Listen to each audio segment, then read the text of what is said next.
सुस्वागतम, नमस्कारम। मैं सुचित्रा आप सभी का बहुत बहुत स्वागत करती हूँ अपने इस चैनल पे। और मैं आशा करती हूँ कि सभी सुरक्षित होंगे, सेफ होंगे और खुश होंगे। आगे बढ़ते हैं।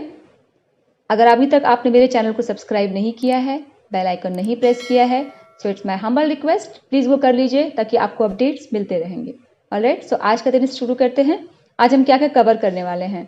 आज मैं शुरू करने वाली हूँ वर्णावली, वर्णमाला, अक्षरों के समूह को, साथ ही साथ जो हमारे स्वर, व्यंजन, प्लुत, ह्रस्व स्वर, दीर्घ स्वर, प्लुत स्वर, ये जितने भी हमारे पास वर्णों की एक माला है, मैं उनके साथ आपको एक्सप्लेन करूंगी कि उसको कैसे कैसे अलग अलग वर्गों में बांटा हुआ है, किस तरीके से हम आइडेंटिफाई कर सकते हैं कि कौन सा दीर्घ है, कौन सा ह्रस्व है और कौन सा प्लुत है। ओके, विल टॉक अबाउट विसर्ग एंड अनुस्वार टू। बाद में मैं एक छोटा सा आप लोग के साथ मंत्र भी शेयर करूंगी और उसका उच्चारण भी करके बताऊंगी कि आप उसको अच्छे से कैसे समझ के, सोच के और बोल सकते हैं, जिससे क्लैरिटी रहे कि आप क्या सुन रहे हैं, क्या बोल रहे हैं और क्या समझ आ रहा है। So let's start. ओके, हमारी वर्णमाला के समूह में शब्द जो होता है, जिसको हम वर्ण कहते हैं संस्कृत में, वर्ण के समूहों को वर्णमाला कहते हैं। वर्णमाला स्वर और व्यंजन दो भागों में विभाजित है।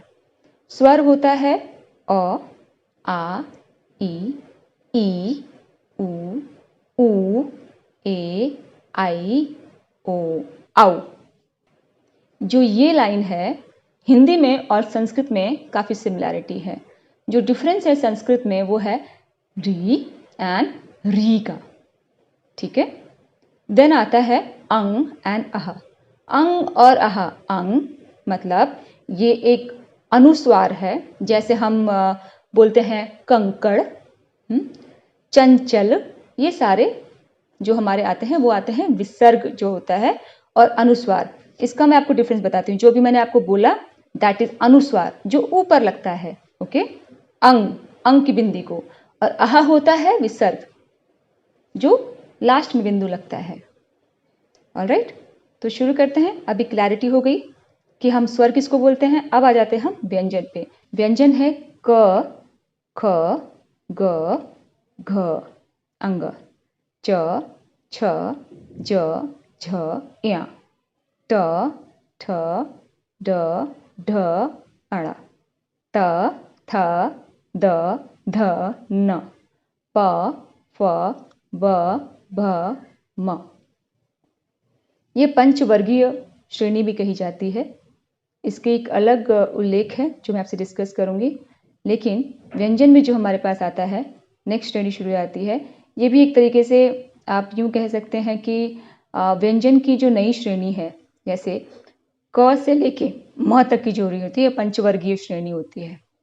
नेक्स्ट अगर हम बात करते हैं य, र, ल, व, श, स, स, ह, श, त्र, ज्ञ, ये व्यंजन होते हैं जो कंप्लीट करते हैं।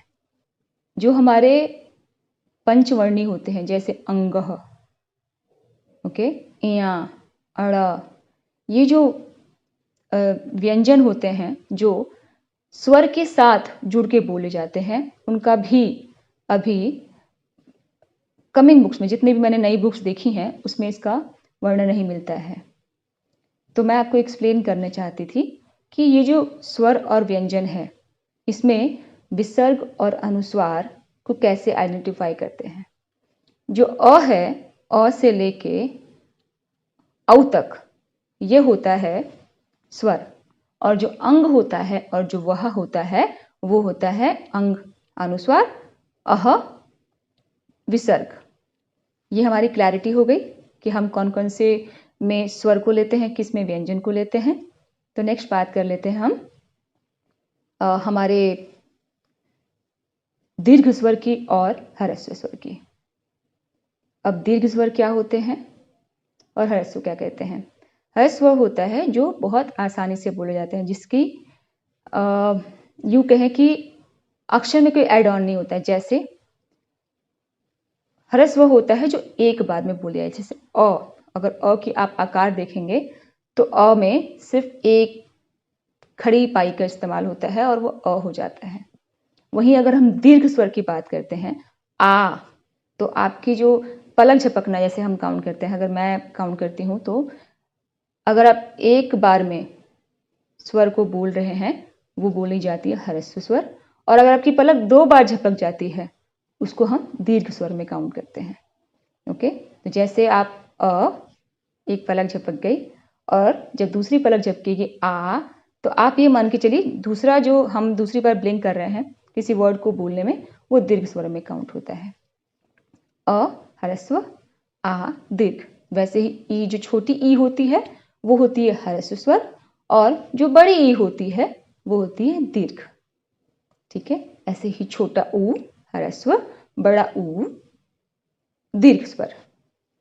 सेम फॉर ए ह्रस्व स्वर, आई दीर्घ स्वर। ऑलराइट, ओ आओ ये दोनों ही दीर्घ स्वर में आते हैं। क्यों? क्योंकि इनको 2 बार प्रेशर के साथ देने के बाद बोला जा रहा है। अगर हम बात करते हैं औ अंग, आहा, ये होते तो स्वर हैं लेकिन इनकी जो आकलन होती है वो प्लुत्स के साथ होती हैं। प्लुत्स स्वर वो होते हैं जिसमें आप किसी आकार को लिखने के लिए, किसी भी कार को, आप शब्द को, वर्ण को लिखने में 3 बार मात्राओं का इस्तेमाल करते हैं। जैसे अगर मान के चलिए आप अ लिख रहे हैं तो अ, ठीक है, तो आपने एक डंडा दिया, ठीक है, आपने एक अ आकार बनाया, सेकंड लाइन भी बनाई उसको अ कंप्लीट करने के लिए, एंड थर्ड। तो जो भी अल्फ़ाबेट 3 तरीके से लिखे जाते हैं या 3 अक्षरों का इस्तेमाल करते हैं उसे प्लुत्स स्वर कहते हैं। तो ये हो गया हमारा स्वर और व्यंजन। स्वर और व्यंजन के साथ साथ दीर्घ क्या है, ह्रस्व क्या है और प्लुत क्या है। अब बात कर लेते हैं इसका उपयोग कैसे करते हैं। ठीक है, अगर सपोज मुझे बोलना है ओम, हम लिखते हैं ओम, तो ओम तो कभी कभी हम लिख देते हैं, जैसे हम अगर हम इसको गॉडेस से काउंट करें तो ओम एक आकार में लिख देते हैं ओम।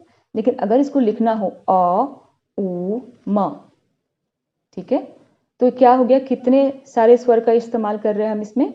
इसमें हो रहा है अ उ म, 2 स्वर और 1 म।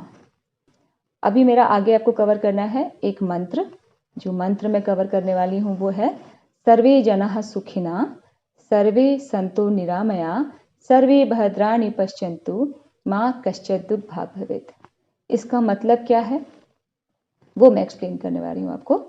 सर्वे मतलब सभी लोग, जना सर्वे जनाः सुखिना सभी लोग सुखी रहें, सर्वे सन्तु निरामया सर्वे मतलब सभी, सन्तु मतलब लोग निरोगी रहें, सर्वे भद्राणि पश्यन्तु माँ कश्चित् दुर्भाग् भवेत्। सर्वे भद्राणि पश्यन्तु सभी लोग सुखी रहें, माँ कश्चित् दुर्भाग् भवेत् और किसी को भी दुख का भोग ना करना पड़े। तो इसी आशा और विचार के साथ मैं भी विदा लेती हूँ। नई वीडियोस के साथ बहुत जल्दी मिलेंगे, तब तक धन्यवाद।